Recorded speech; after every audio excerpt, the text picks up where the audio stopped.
1월 10일 목회 칼럼입니다. 과도기를 사는 지혜.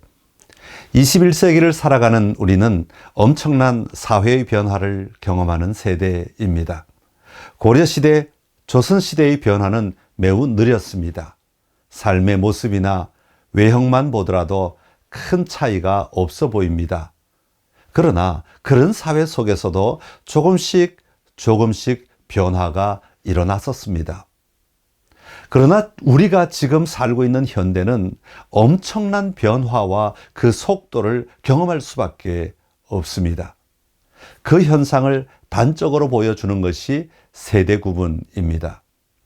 현대에는 정말 다양한 세대가 공존하고 있습니다. 베이비붐 세대라는 말을 잘 아실 것입니다.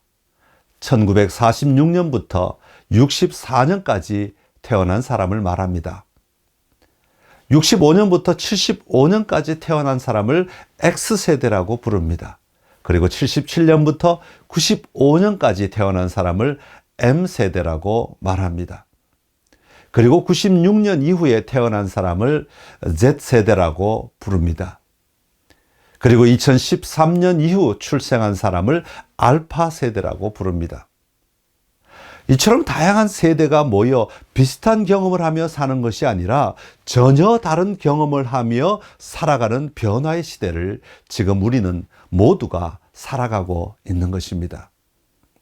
그런데 이런 변화의 시기를 덮친 것이 있는데 그것은 바로 코로나19입니다. 코로나19로 인해 우리 사회는 급격한 변화를 맞이하게 되었습니다. 이 엄청난 변화는 우리 삶의 현장을 과격하게 바꾸어 버렸습니다. 생각의 틀을 바꾸었습니다. 대처하는 방식을 바꾸었습니다. 이런 변화는 우리 삶의 현장에 필요한 모든 것을 바라보는 우리의 시각을 바꾸었습니다.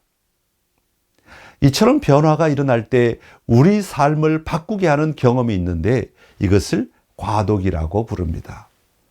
과도기라는 말은 예측할 수 없고 통제할 수 없는 변화를 살아가야 하는 도전입니다. 이 과도기는 우리에게 과거로 돌아가야 한다는 부담감을 주기도 하지만 새로운 미래를 소망하며 도전할 수 있는 기회이기도 합니다. 과도기를 통하여 뒤로 물러가는 것이 아니라 앞을 향하여 나아가야 합니다. 전 세계는 변화를 경험하고 있습니다. 특별히 대한민국은 엄청난 변화의 시간을 맞고 있습니다. 나라만 변화의 시간을 맞고 있습니까? 지금은 다른 어느 때보다도 교회가 큰 변화의 시간을 맞고 있습니다. 목사라는 호칭이 뉴스에 오르내릴 때마다 가슴이 철렁철렁합니다. 두렵고 떨립니다. 자꾸 움츠러 듭니다. 교회라는 말이 평가대 위에 오르내릴 때마다 가슴이 미어집니다. 이런 현상은 특정한 사람의 문제만이 아닙니다. 어쩌면 우리 모두의 문제가 아니겠습니까?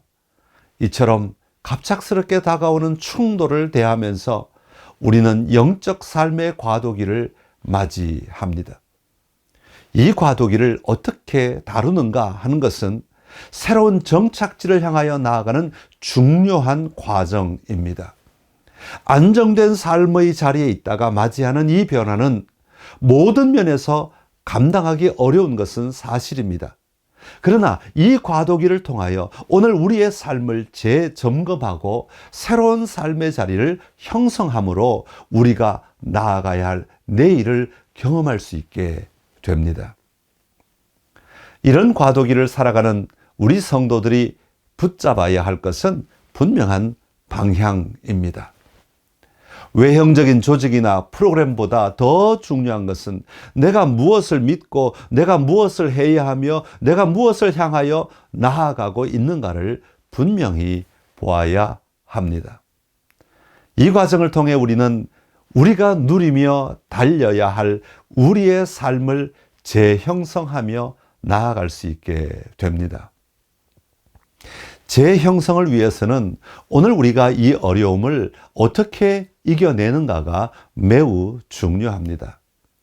이 과정이 과거로 돌아가려고 한다거나 변화에 충돌하여 머물러 있거나 변화를 저항하는 데만 우리의 에너지를 쓰고 있다면 결코 새로운 삶의 틀을 발견하고 누리지 못하게 될 것입니다.